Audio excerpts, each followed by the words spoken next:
everyone, and welcome to the Ag Innovation News Podcast. It's presented by the Agricultural Utilization Research Institute of Minnesota. I'm Jamie Dickerman, your host for the Ag Innovation News Podcast. And guests on this podcast shed light on innovations and value-added agriculture, highlight important voices and work that's being done throughout the Minnesota ag sector, and educate people and everyone about the resources and organizations that support Minnesota agriculture. Today, we're joined by Harold Stanislawski, AURI Business and Industry Development Director, and Dean Davolis, an architect in Minneapolis. Dean, thanks, and Harold, thanks for being here. It's going to be a great conversation. We're going to talk about hemp. And it's a topic that's very interesting because I don't think people truly understand a lot of times how wide the gamut is for the uses of hemp, and I think people get the wrong idea sometimes when we talk about that subject. Do you guys agree with that? Absolutely. I think the association still sits with cannabis. They don't realize how versatile this plant product has become. I would also agree. The hemp is a very versatile crop with so many uses that the topic we're talking about today, sustainable building, is just one of those. So let's get a little bit of background on you guys. Talk about your background and work a little bit. Just kind of give a little thumbnail history of yourselves. Dean, we'll start with you. Well, good morning again, both of you. Thank you for having me on. So my background, obviously, I'm trained in architect. That's my background. I attended the University of Minnesota and then graduate studies at Harvard University. And interest in alternate building materials has grown over time. I have a practice in Minneapolis that's about 45 people that's doing national work now, fortunately. And what I'm starting to discover, the interest in this is that as time goes on, due to cost, labor shortages, material, logistic hiccups and things like that, we need to start thinking about how to build, how to put stuff together. So I've been focusing on what I call alternative building methodologies. Hemp obviously one, modular construction, full environment modular construction, 3D printing, elements like that, in resolution of trying to support local economies, reduce costs, and deal with is a developing labor shortage. So all those components I've taken great interest on and sort of steered my practice to really start paying attention to those areas. So again, good morning. And thank you for having me here. Well, Harold, what about you? Let's get a little background and history on you. Well, yeah, it started a long time ago. I was born and raised up in northern Minnesota, right next to the Canadian border in the province of Manitoba. And so up there, you're a long ways from everywhere, pretty much. But went to school at the University of Minnesota at the Crookston campus. And after that, went over to North Dakota State University and got a bachelor's and master's degree in agriculture there. And I've been involved in ag all my life. I've been a faculty member of the University of Minnesota Extension, where I focused on farm management and agronomy for about 13 years, right here in the Red River Valley and in the southern end of the Red River Valley. And I got to know all the crop matrices, the problems and such.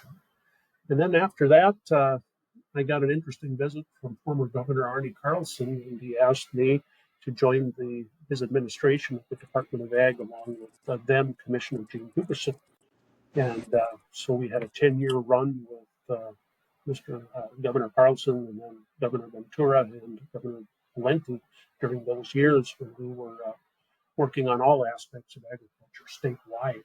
And that's when I really got exposed to, the bigger picture, if you will, from the politics of the state to all of the ag intricacies and such. And then I decided to come back to Fergus Falls and became an economic development director, where I was doing economic development work in the city of Fergus Falls for another 10 years. And then after that, I went to the AURI, which I've always had great respect for, and worked with them through all those years. And now, as a member of the team, we're focusing on value added and commercialization. So it's just been a wonderful fit and a wonderful journey thus far. Well, it's great to have you both on the program and just to be able to talk about this because again, super interesting, super. I think people again aren't maybe familiar with some of this, and so it's a great learning opportunity for people here on this podcast. So, thank you, gentlemen, for being here. I want to get right into this because it's a term that's thrown around a little bit and I want to get the definition of it, maybe kind of setting the framework here of the conversation. But green building, when you talk about green building, what does green building mean, and what does this mean for agriculture in general in the United States? Because I think it's certainly a term that people should know. No, thank you. Harold, do you want me to have the honors? You go ahead. As an Okay, architect, thank you. you are honored And, to do that. and Harold, by the way, I'm very familiar where you grew up. My wife's from Winnipeg, so I've made that journey to the far northern reaches of the U.S. and the border territory very much. So anyway, let me get to the question. Green building, and it's a huge definition. It is broad as you could imagine. And everyone tries to tag on to the moniker. I mean, they just sort of say, I'm doing a green building. But that can range everything from the energy utilization to the carbon footprint, uh, to the structure, to the materials, and so forth. So it's a broad base, and to the efficiency of construction methodology, such as volumetric construction. So think of this as a real wide range with a lot of aspects to it. The aspect, obviously, that hemp really comes into is really two pieces of what I call this green building spectrum. One, renewable resource that's locally sourced, which is really a big deal given how our economies want to work right now in trying to give in local sustainability. So that's really one. And I'll see it entraps carbon because you're entrapping a green product within it. It's recyclable. So in that segment of the green building universe, it's that idea of carbon embodiment, local source, renewable energy, and a diverse product. And that's sort of the G's they happen. We're just in the beginning of that diversification of the product. We're just figured out now, but it's starting to get used more and more widely. So that's really a fix. So if you had to pick an area, it's really in the building material realm of the green building universe and the local acquisition of the building materials to create your structure. Harold, please go ahead. Yeah, I would just add to it that agriculture is part of the solution in green building materials. And the crop of hemp is one of those crops that really fits in well to the matrix of supplying more green materials for building.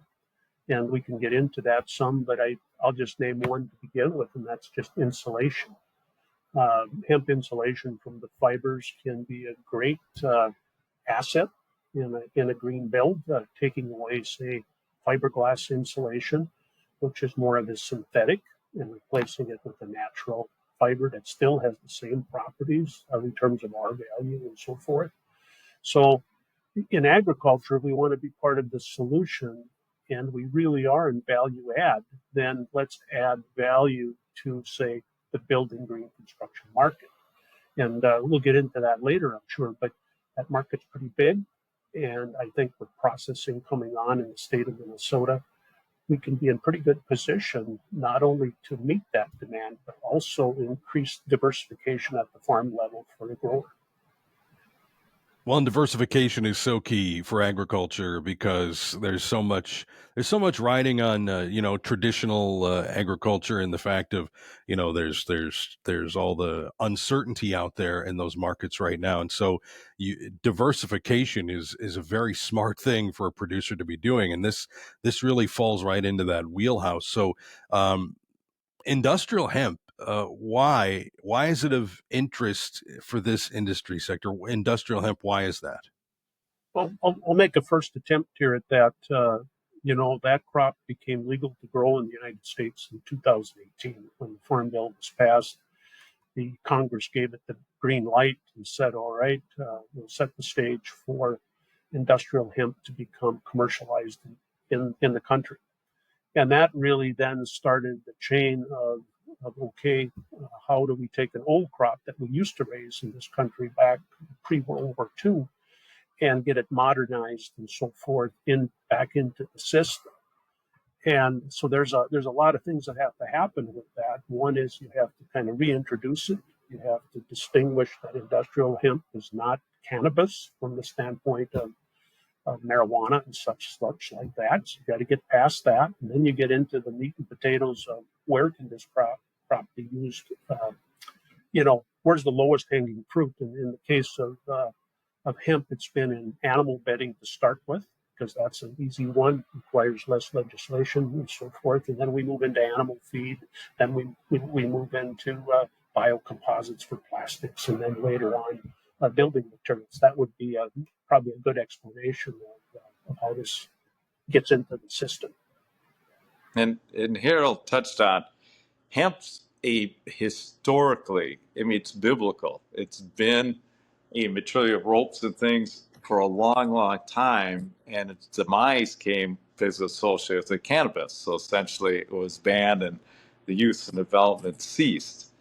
Now that we're past that, now it's being appreciated again on a global basis, and not just locally, because its fiber strength and its ability to fast growing and the components it has really a natural strength of its stalk really has a great opportunity in terms of a variety of insulation, concrete binder, concrete blocks, that whole thing, hempcrete, a whole variety of materials. And it's fast growing, quality seasonal crop. It has a lot of varieties that could be mixed to it. And so this is really what I call the next evolution of hemp. That, we had it, we're developing it, we froze it because of the marijuana situation, but now we're appreciating it again, and the beginning of it's just starting. So industrialized hemp goes, obviously it's a big deal for my industry, but it's going to expand even beyond that in terms of clothing, fabrics, and elements like that. So you're just starting to see the enrichment of hemp start to come back into our marketplace. Well, I want to ask if their interest in more environmentally sustainable building materials, is that accelerating? Is that going down a bit? Is it stable? What's the trend look like, Dean? It's still accelerating because if you strip away the politics, it boils down economics. That's your basic rule of development construction. And what's being discovered is generally the economics of environmental green buildings pays for itself. Sometimes it's short term, meaning some of this can be produced faster because it's local. Sometimes it's long term through the operating costs. And what we're discovering is that this kind of methodology makes buildings more affordable, which is really the ultimate issue we're dealing with now because of inflation, tariffs, labor, things like that. The accessibility to buildings is becoming paramount. So anything that can make buildings more affordable, thus accessible, is a big deal. And the beauty of hemp is you can really grow it next door. And it's easily harvested and processed. And so you get two things of it: more attainable buildings and more money staying within your local economy, which is sort of the green environmental buildings, because really green is, environmentally an aspect, but also on economic green eyes of cash, because you're keeping your resources close to home. You're not exporting out. And when you export out, it's a more energy intensive process because you're sending money to a faraway place, insulation used, and then shipping it in, where if you could literally produce it within 20, 50 miles of your building site, it's just green by the nature, both on the environmental side and on the economic side. So there's a lot of inherent possibilities that are going to come out of the development of hemp and this whole, what I call relationship with the agricultural industry. Yeah, I would say, the processing sector that is emerging in Minnesota is really key and critical to being successful in the green material market. Because we have to learn how to process efficiently and economically So that means good throughput through the plants that are being built, having excellent technology to make sure that we're meeting quality assurance parameters, and then keep that efficiency up where it needs to go to drive the cost down. And hemp is an interesting crop because it can be used dual purpose, both for food and for fiber. So we can harvest the seed off the crop and use that for food, and then we can come back and harvest the fiber, which makes it a kind of a dual income type crop.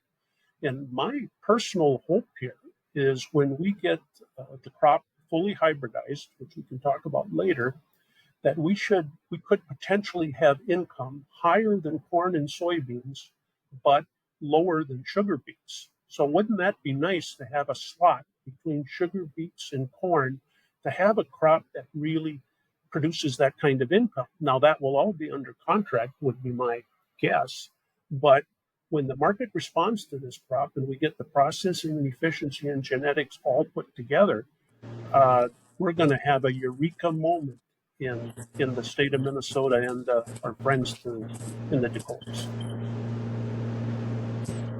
Well, I know recently there was something done that is of interest to this conversation too. Minnesota Technical Advisory Committee, they moved to adopt the 2024 International Building Code appendix that talks about hemp line, hempcrete. Why is this important? Explain it to me, because I don't understand it fully, but I know it's important to this conversation. So let me walk through the process, because my industry, unfortunately, are late adopters. The architecture custom industry, if you think about it, we've been building the same for decades and decades. And so only now are we starting to be, I hate to use the words forced into looking at other options because of the, what I previously mentioned of labor and environmental and cost issues. So what's key in the statement is that the code officials, and that's key because they're the gatekeepers of the industry. As much as we can promote the code, your building code officials determine the life safety of buildings and to determine materials that are considered safe versus hazardous. So that's the foundation of it. And they're a little conservative, and I'll give you an example of why, because this is sort of important. When we had the energy crisis in the 80s, one of the reactions we did is to super insulate buildings using house wrap. It was a non-permeable barrier, didn't allow water to go through. And so, yeah, let's do it. And so what happened is, it's like putting a sandwich in a plastic baggie and leaving it in the sun. The house is only molded to death and rotted because the moisture couldn't get transpired out. And so that experience, and it was multi-billion-dollar disaster on a national basis. We figured it out by allowing houses to breathe, air exchangers, elements like that. But it took a great cost. So that's disaster sort of made them very careful in terms of how they look at innovative or new building technologies. This approval by this group is basically saying hemp works. Hemp is a quality material. Hemp does not cause moisture buildup. Hemp does not cause mold. Hemp has this kind of quality. And so that's a blessing on what I call a blanket basis. And it means they've tested it. It has Underwriter Laboratories approval. It's gone through the thorough research. Think of, the medical industry approving a new drug. This is sort of the same kind of process on it. And now that it's being endorsed at this high level, now local code officials can look at it because it's a two-step process. We've got what I call a high-level blessing. But the way the law works in Minnesota, the local code official is the one who interprets the codes. So that responsibility lies at, the inspector of Minneapolis, Bloomington, Fergus Falls, so forth. So now we can start proselytizing this product, meet with them, show them this result, show them the testing, so they start approving it in their local jurisdiction, and thus allowing more and more widespread use of hemp. So this is a great breakthrough. a great opportunity that's occurring. So that's what I call really good news, because this will help establish the industry locally in Minnesota. So giant step forward. Yeah, I would say it's just like getting a registration on a new crop protection product. You get the green light to go, but there's still some education with the grower. In this case, it would be with the inspectors and so forth. But once it's approved, at least the science is done. So we don't have to argue about that anymore. It's just more a matter of, okay, um, let's get it adopted in our communities and so forth. So I'm very excited about that. And I've had a chance to travel into Europe to see what's going on there. I've been in the Netherlands and visited some of the hemp construction materials in some of their cities, and absolutely drop dead gorgeous. And not only that, the environmental soundness and the efficiency of those homes were something to behold.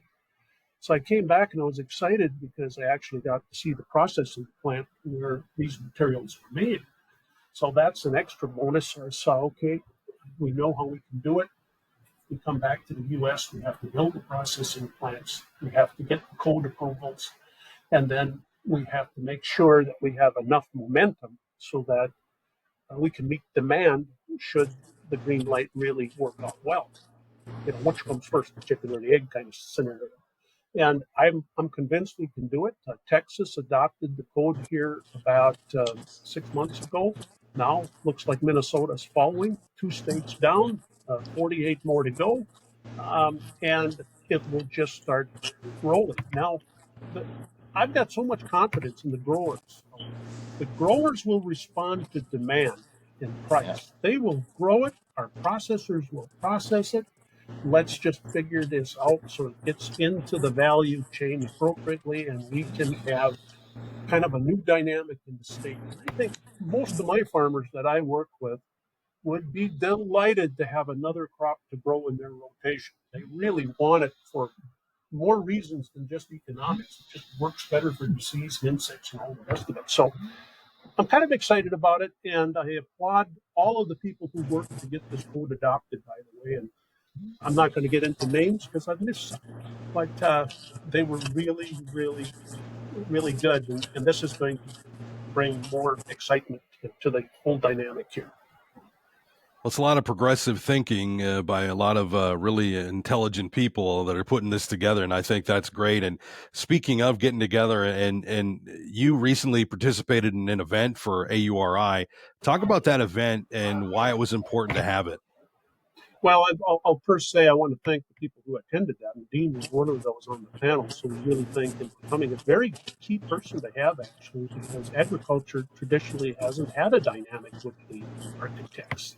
I mean, they're kind of a strange group to us in many ways. Which is But true. here Dean shows up, and by the way, that's another story for another podcast of how we got to meet. But I think it's great. But it was followed up by other people in the industry, and city inspectors were there to try to learn from this new facility that's been built, as well as potential developers of housing in the city of Moorhead.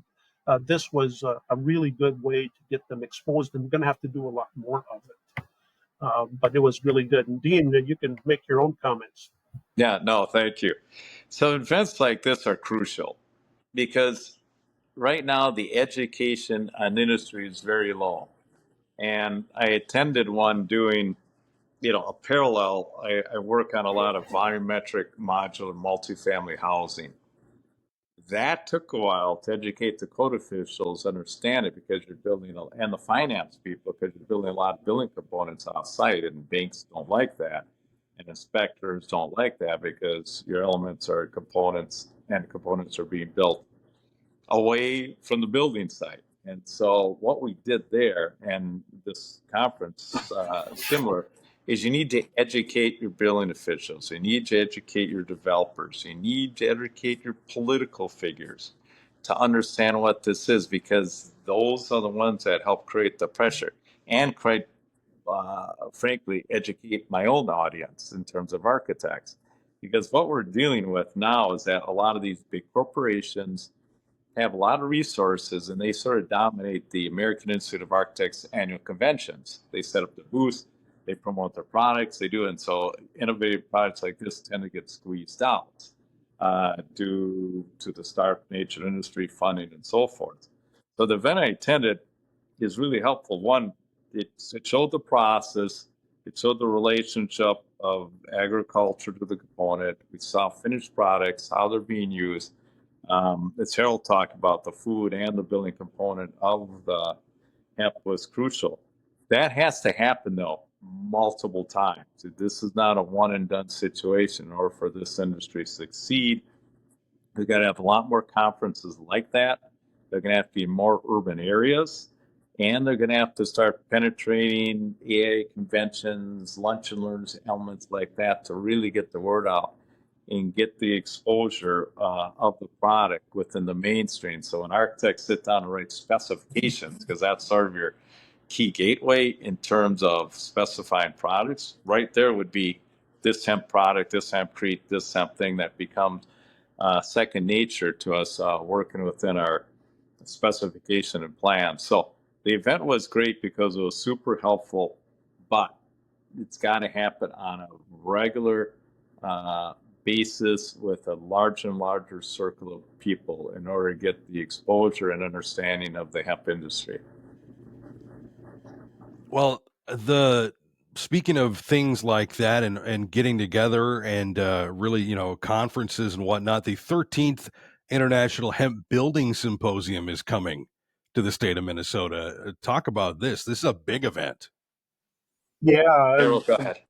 I'm very excited about this because to get an international hemp building symposium in the state of Minnesota is really great, and I've had an opportunity to go through the program and see who's coming here to speak on the issue. And we have some people from the United Kingdom that are coming here to talk about what they've done over there. We've got university researchers that are going to further shed light on codes and inspections and information and materials, quality, and all the rest of it. There'll be processors there from Europe that can tell us, give us hints of what they're doing. And of course, this is being held in Jackpot Junction at City of Morton, largely, I think, because the Lower Sioux Indian community has built a processing facility there, and they were very instrumental in getting the symposium here. And my hat's off to the Lower Sioux. And we're just delighted to be part of this because when science comes together with builders, builders and growers develop common sense, and all of a sudden we can ignite the industry. So then you got Dean here as an architect, and he takes it to the next step. He puts it all on blueprint. No, I think this convention is crucial. And no offense to US, Europe is far ahead of us. They did not have the marijuana stigma that we suffered. So their hemp development continued, and it's become much more mainstream within their society. And the fact that they're coming here to expose their ideas to us and explore and present it is outstanding. What's important with this conference, though, is we got to get people from the Twin Cities, because unfortunately, Minnesota, Twin Cities is sort of, the brain trust and the approval center. It's the population center with Minnesota, to go to Morton, to get people, to get inspectors there, developers there, politicians there, to sort of see this and explore this industry so it doesn't appear like a niche product, but more as I want to call a global solution to a lot of our building components. So what's going to be crucial? One, getting the convention was great. Thank you to Lower Sioux for really pushing on that. But the next step is now to get those invitations out so that we get a good, wide, varied audience and people see and experience the opportunity and the upside of what comes with that. So that's the next critical step. We won the convention, outstanding. Two, get the attendance, especially from the urban areas, is going to be crucial to foster success. Thank you. I know, Harold, you'd talked a little bit about this and kind of touched on it, but I do want to get a little into it because you talk about wanting to get people involved in the conversation of hemp and getting more people, getting lawmakers involved. And one way that you're going to do that is if you get the ag community on board with this, because the ag community has a lot of weight in the state of Minnesota. So when you talk about industrial hemp, what would that bring to growers as a complement to corn and soybeans? You talked a little bit about that, maybe putting that in between sugar beets, corn and soybeans, sugar beets, talk about what that could really do for as a producer listening to this right now, what that could mean to his operation. Yeah, well, first I want to say, as far as the ag community and so forth, we're really fortunate. I think we've got an ag commissioner who has really been 100% behind the industrial hemp complex. In Very fact, much engaged. he was at the event. So that's so key, to have a leader who's just unabashed supporter of hemp and wants to make it succeed and is willing to work on tools and so forth to make it happen. So that's that. But what it brings to the grower is, for somebody like myself who's been involved with growers my whole life, the first thing you understand when you talk to a farmer is, they get to the economics first. Hey, if corn is at $4 a bushel and soybeans are at $10 a bushel, what does hemp have to be equal to it? Okay. But then that's not enough, because it's a risky crop, or more risk to them because of their maybe lack of experience with it. So they'll say, I got to have a premium over that.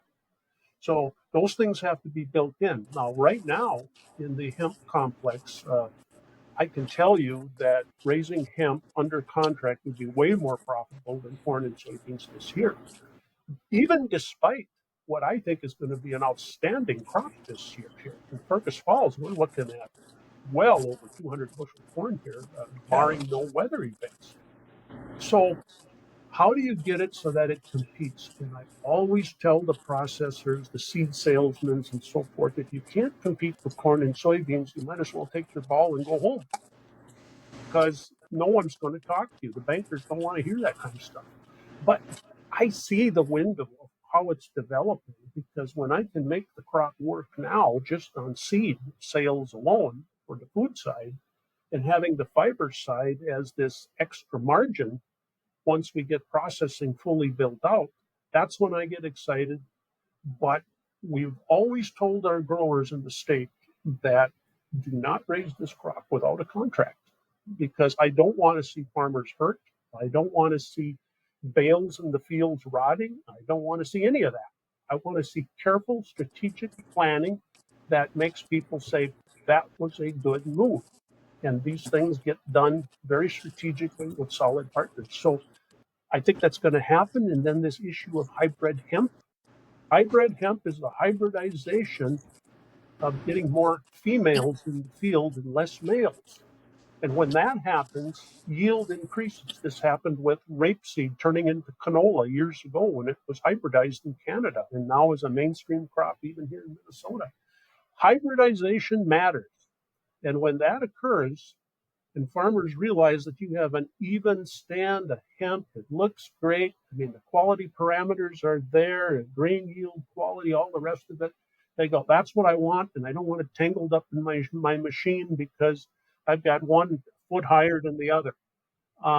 This is all going to work itself out. And when it does, again, I always like to say the eureka moment, but farmers like ease of harvesting too, in addition to economics. So that's what I'm excited about. And I know it's coming because I'm working with the genetic companies that are hybridizing the crop right now. I mean, it's the beauty of the crop. It works into the rotation.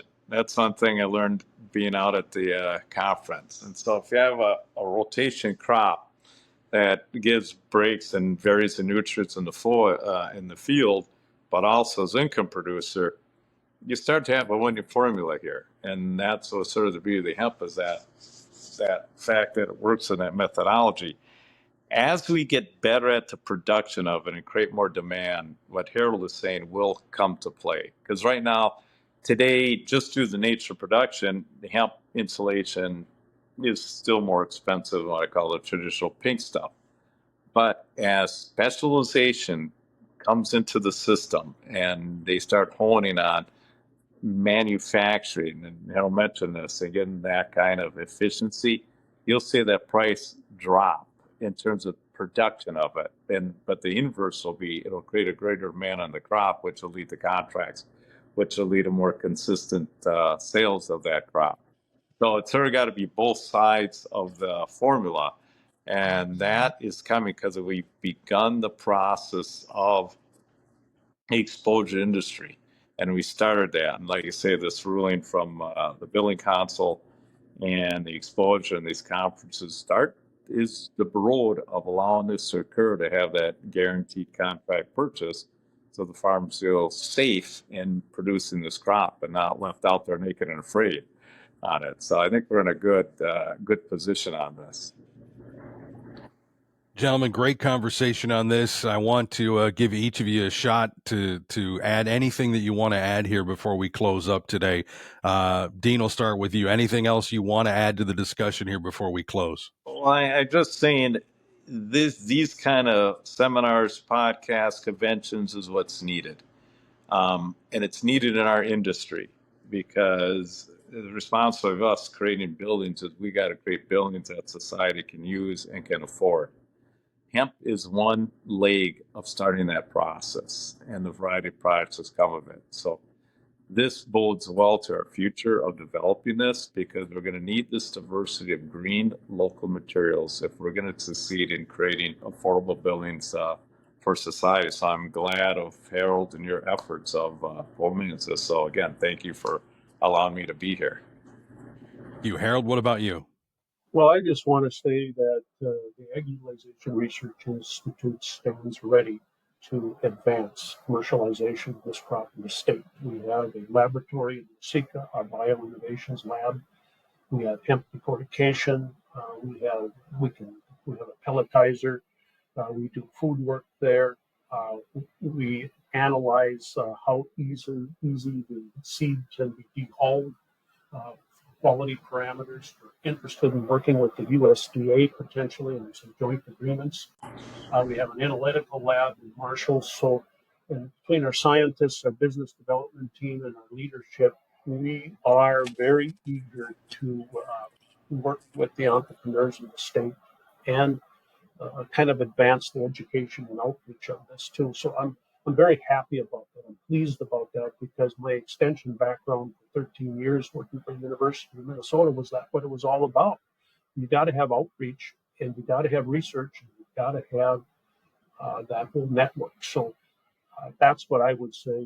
If you have questions, if you want to help advance the crop, and you have an idea, call us. We are delighted to engage. Harold, Dean, thanks so much, guys, for being here. We really appreciate it. That was fun. Thank you. Thank you.